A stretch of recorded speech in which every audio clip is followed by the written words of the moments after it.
এই একটি পাতা প্রতিদিন খেলে ওষুধ খাওয়ার দরকারই পড়বে না। বিশ্বাস না হলে দেখে নিন। তুলসী পাতার উপকারিতা: ১. ঠান্ডা কাশিতে আরাম দেয়, শ্বাসনালীর সমস্যা দূর করে, বুকের কফ সহজে বের হয়। ২. ইমিউন সিস্টেমকে শক্তিশালী করে, দেহের সংক্রমণের বিরুদ্ধে প্রাকৃতিক প্রতিরোধ গড়ে তোলে। ৩. পেটের গ্যাস ও হজমের সমস্যা কমায়, তুলসী চা বা পাতার রস বদহজম ও পিঠ ব্যথায় উপকারী। ৪. চর্মরোগ দূর করে, ব্রণ ও ফুসকুড়ি নিরাময়ে কার্যকর, ত্বকে প্রাকৃতিক উজ্জ্বলতা আনে।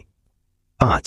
রক্ত পরিশোধিত করে, দেহের টক্সিন দূর করে এবং ত্বক ও লিভার সুস্থ রাখে। ৬. মাথা ব্যথা ও মানসিক চাপ কমায়, এর ঘ্রাণ মানসিক প্রশান্তি দেয় এবং টেনশন দূর করে। ৭. ডায়াবেটিস নিয়ন্ত্রণে সাহায্য করে, রক্তের গ্লুকোজ লেভেল ব্যালেন্স রাখতে সহায়ক। ৮.